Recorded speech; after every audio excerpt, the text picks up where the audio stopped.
नमस्कार। बीएड द्वितीय वर्ष की क्लासेज में मैं परवीन आपका स्वागत करती हूँ। पिछली कक्षा में हमने अध्ययन किया कि समावेशी शिक्षा में कक्षा प्रबंधन कैसा होना चाहिए, यानी कि समावेशी बालकों को हम जब पढ़ाते हैं समावेशी शिक्षा के अंतर्गत तो उनका कक्षा प्रबंधन कैसा हो, क्लास मैनेजमेंट कैसा हो, जिससे उन बालकों को हम अच्छे से पढ़ा सकें। और आज हम अध्ययन करेंगे कक्षा अधिगम परिस्थिति का अनुकूलन। किसका अध्ययन करेंगे? कक्षा अधिगम परिस्थिति का अनुकूलन, यानी कि कक्षा में अच्छे अधिगम के लिए किस तरीके की परिस्थितियां हो, किस तरीके का वातावरण हो, कैसे हम उन परिस्थितियों को सेट करें जिससे एक बालक है जो बहुबाधित बालक है वो कक्षा में अच्छे से पढ़ पाए, अच्छे से सीख पाए। इसका आज हम अध्ययन करेंगे। और इसमें सबसे पहले है कक्षा के वातावरण की व्यवस्था। अध्यापक को क्या करना चाहिए? सबसे पहले कक्षा के वातावरण की व्यवस्था करनी चाहिए कि कक्षा का वातावरण कैसा हो जिससे एक बालक अच्छे से सीख पाए। किस तरीके के वातावरण का निर्माण अध्यापक करे, इसका हम अध्ययन करते हैं। तो सबसे पहले अध्यापक को ये ध्यान रखना चाहिए कि कक्षा में फर्श, डेस्क तथा उपकरणों पर बिखरी वस्तुओं को हटाना। किसका? कक्षा में फर्श, डेस्क तथा उपकरणों पर बिखरी वस्तुओं को हटाना। एक अध्यापक को कक्षा के वातावरण की व्यवस्था करने के लिए कक्षा में इन सब चीज़ों का ध्यान रखना चाहिए। किस किस चीज़ों का? फर्श का, डेस्क का, उपकरणों का। और ये जब सामान है, क्लास है, वो अच्छे से मैनेज होनी चाहिए। क्लास में ये नहीं है कि फर्श पे कचरा बिखरा हुआ है, डेस्क है वो सही से सेट नहीं है, चेयर सही से लगी नहीं हुई है। सब कुछ व्यवस्था क्लास में अच्छे से होनी चाहिए जिससे किसी बालक को कोई असुविधा नहीं हो। एक अध्यापक भी अच्छे से क्लास में घूमकर पूरी क्लास को ऑब्जर्व कर सके, अच्छे से चल सके। ये नहीं कि एक डेस्क बीच में इधर रखी हुई है, एक इधर रखी हुई है और अध्यापक को चलने में दिक्कत हो रही है या किसी बालक को चलने में कोई दिक्कत हो रही है। तो उस चीज़ को क्लास को अच्छे से मैनेज करना चाहिए, क्लास को एकदम साफ सुथरे तरीके से व्यवस्थित करना चाहिए जिससे अध्यापन में किसी तरीके का कोई दिक्कत ना आए, किसी तरीके की कोई परेशानी ना आए, इसकी व्यवस्था करनी चाहिए। नेक्स्ट है कक्षा में तापमान, प्रकाश तथा ध्वनि स्तर, वायु प्रवाह का ध्यान रखना। एक अध्यापक को कक्षा में तापमान कैसा है, कक्षा का तापमान कैसा है, इसका ध्यान रखना चाहिए। प्रकाश कैसा आ रहा है कक्षा में, ध्वनि स्तर कैसा है और वायु प्रवाह कैसा है, इस सब चीज़ों का अध्यापक को ध्यान रखना चाहिए। एक अध्यापक जब इन सब चीज़ों का अच्छे से ध्यान रखेगा तभी वह अच्छे से अध्यापन करवा पाएगा। जैसा कि एक बालक है वो उसे कम दिखता है, वो ढंग से पढ़ नहीं पाता है, कम दिखता है। अगर तापमान कम होगा कक्षा में तो उसे और भी दिक्कत होगी पढ़ने में, वो ढंग से नहीं पढ़ पाएगा। तो एक अध्यापक को इन सब चीज़ों की व्यवस्था करनी चाहिए। प्रकाश अच्छे से होना चाहिए, तापमान अच्छे से होना चाहिए, प्रकाश ढंग से होगा तभी वो बालक अच्छे से पढ़ पाएगा, अच्छे से देख पाएगा, उसे देखने में कोई दिक्कत नहीं होगी। तापमान अगर उसके शरीर के अकॉर्डिंग होगा, तापमान में जैसे सर्दी है और बालक है पढ़ रहे हैं, उन्हें सर्दी लग रही है तो वो ढंग से पढ़ नहीं पाएंगे, उनका ध्यान सर्दी की तरफ ज़्यादा जाएगा, वो अपने आप को कॉन्सेंट्रेट नहीं कर पाएंगे अच्छे से पढ़ने के लिए। तो एक अध्यापक को इन सब चीज़ों का ध्यान रखना चाहिए। तो कक्षा के वातावरण की व्यवस्था के अंतर्गत किन किन बातों का ध्यान रखना चाहिए? एक अध्यापक को फर्श, डेस्क तथा उपकरणों पर बिखरी वस्तुओं को हटाना चाहिए। कक्षा में तापमान, प्रकाश, ध्वनि स्तर, वायु प्रवाह का ध्यान रखना चाहिए। इन सब चीज़ों का ध्यान रखें, हम कक्षा का वातावरण अच्छे से अधिगम के अनुकूल बना सकते हैं। नेक्स्ट है कक्षा के वातावरण का संगठन। पहले तक कक्षा के वातावरण की व्यवस्था, अब नेक्स्ट है कक्षा के वातावरण का संगठन कि किस तरीके का वातावरण कक्षा में बनाएं। मतलब कक्षा का वातावरण की तो अपन ने व्यवस्था कर ली, लेकिन उस वातावरण के अकॉर्डिंग हमें किस तरीके का मैनेजमेंट सेट करना है, क्या संगठन बनाना है, इसकी व्यवस्था करना। इसमें सबसे पहले आता है पाठ्यक्रम तैयार करना। क्या तैयार करना? पाठ्यक्रम तैयार करना। एक अध्यापक को सबसे पहले अपना पाठ्यक्रम तैयार कर लेना चाहिए कि उसे बालकों को क्या पढ़ाना है, कैसे पढ़ाना है, किस तरीके से उसे पढ़ाना है और कौन से बालक को क्या पढ़ाना है। क्योंकि क्लास के अंदर बहुबाधित बालक हैं, एक बाधिता नहीं है, उनमें बहुबाधित बाधिताएं हैं, उनमें मल्टीपल डिसेबिलिटीज हैं उन बालकों में। तो उसके अनुसार अध्यापक को पाठ्यक्रम अपना तैयार करना चाहिए कि अध्यापक को पहले ही ये डिसाइड कर लेना चाहिए कि उसे क्या पढ़ाना है, कैसे पढ़ाना है। अगर एक अध्यापक पहले ही डिसाइड कर लेता है तो वो अपना काम अच्छे से कर पाएगा, अच्छे से बालकों को पढ़ा पाएगा। तो पाठ्यक्रम, एक अध्यापक सबसे पहले पाठ्यक्रम तैयार करता है। फिर है विद्यार्थियों के समूह बनाना। अब अध्यापक पाठ्यक्रम तो पहले तैयार कर लेता है, पाठ्यक्रम तैयार करने के बाद वह विद्यार्थियों के समूह बनाता है। समूह किस हिसाब से बनाएगा? वो उनकी बहुबाधिता के हिसाब से, उनकी बाधिताओं के हिसाब से वह समूह बनाएगा। जैसे एक अंधे बालक हैं वो एक साथ, बहरे हैं वो एक साथ, उनके समूह बनाएगा और उस समूह के हिसाब से उस पाठ्यक्रम को वो पढ़ाएगा। क्या बनाएगा? विद्यार्थियों के समूह बनाएगा और उस समूह को पाठ्यक्रम के हिसाब से उन बालकों को वो पढ़ाएगा। नेक्स्ट है निर्देशन रूपरेखा तैयार करना। क्या करना? निर्देशन की रूपरेखा तैयार करना। अब क्या करता है अध्यापक? अपनी निर्देशन, जो वो इंस्ट्रक्शन उनको दे रहा है, उसकी रूपरेखा वो पूरा तैयार करता है कि उन्हें किस बालक को किस तरीके से इंस्ट्रक्शन देने हैं, किस बालक को क्या पढ़ाना है। इस तरीके के नियम स्थापित करता है जो बालक आसानी से पूरे कर सके।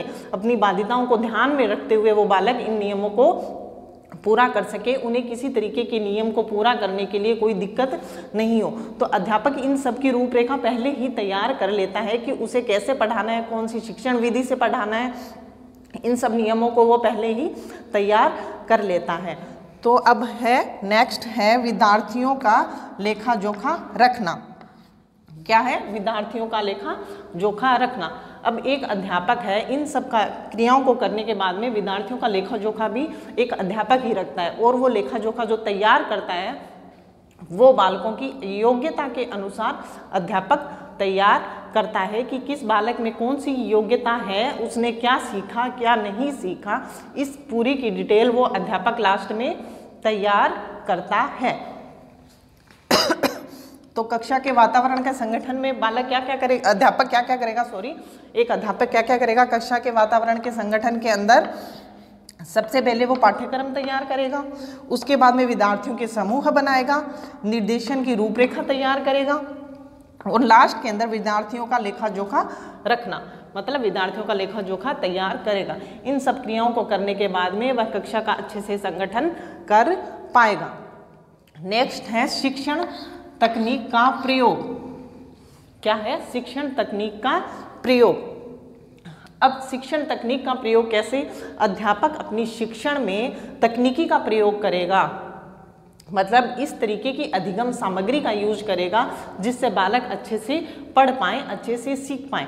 वह बालकों को ऑडियो विजुअल एड्स के थ्रू भी पढ़ा सकता है, चार्ट के थ्रू भी पढ़ा सकता है, मॉडल के थ्रू भी पढ़ा सकता है और कंप्यूटर के थ्रू भी पढ़ा सकता है, प्रोजेक्टर पे भी पढ़ा सकता है। इन सब चीज़ों का यूज़ करना क्या आता है? तकनीकी। शिक्षण में तकनीकी का यूज करना, इन सब चीज़ों को यूज़ करना क्या कहलाता है? शिक्षण में हम तकनीकी का यूज करना। और इस तकनीकी से बालक अच्छे से समझ पाएंगे, अच्छे से सीख पाएंगे। तो एक अध्यापक को शिक्षण में तकनीकी का भी यूज़ करते रहना चाहिए, प्रयोग करते रहना चाहिए, जिससे कक्षा में अधिगम के अनुकूल परिस्थितियां वह अध्यापक बना सकता है।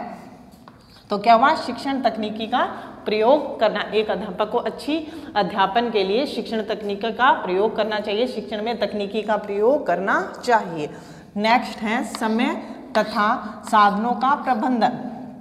क्या है? समय तथा साधनों का प्रबंधन। अब समय तथा साधनों का प्रबंधन कैसे करेगा एक अध्यापक? इसके अंदर सबसे पहले आता है अनुदेशन, समय और अवधि। अनुदेशन, समय और अवधि।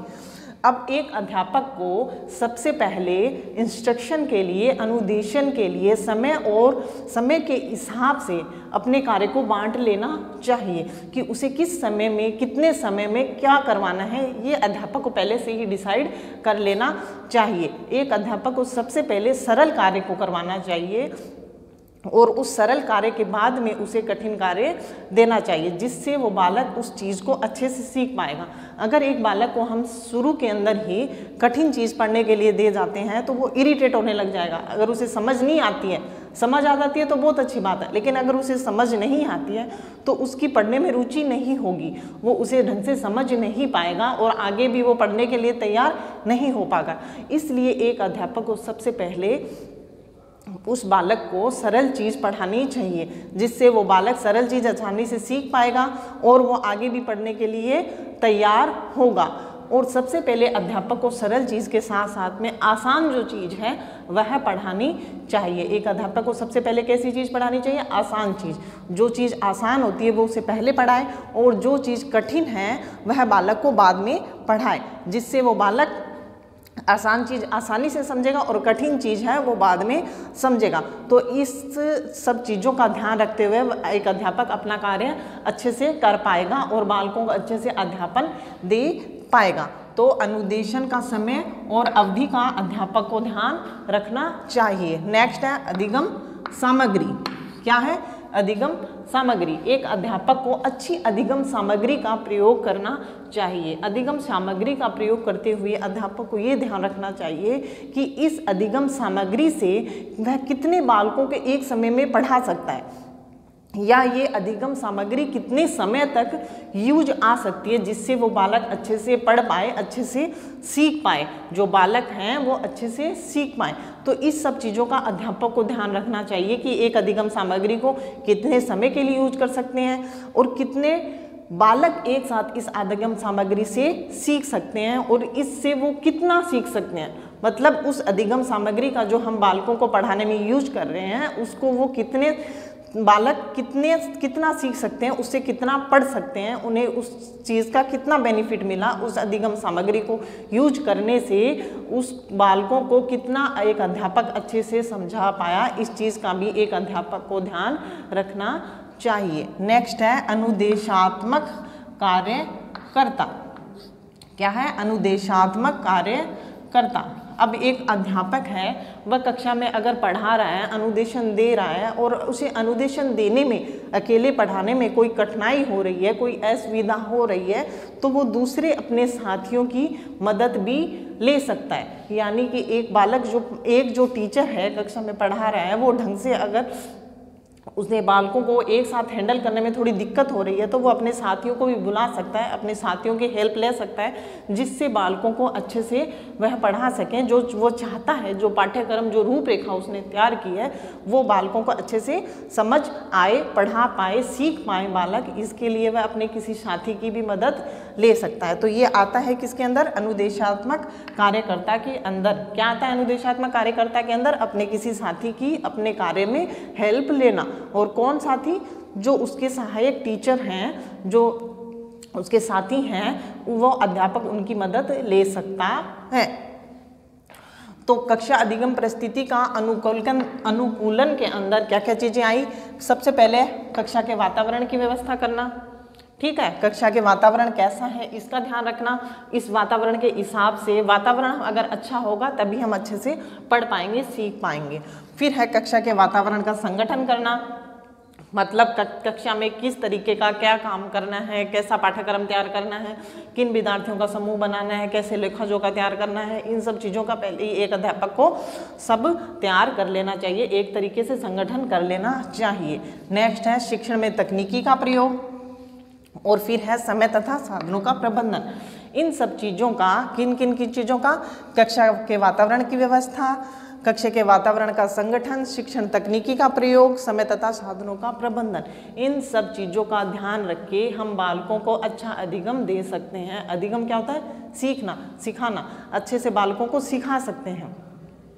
इसलिए इन सब चीज़ों का ध्यान रख के कक्षा के अनुकूल परिस्थितियां बनाई जा सकती हैं। और वो अनुकूल परिस्थितियां किसके हिसाब से होंगी? अधिगम के लिए। अधिगम के लिए हम एक अनुकूल परिस्थितियां बालकों के लिए बना सकते हैं।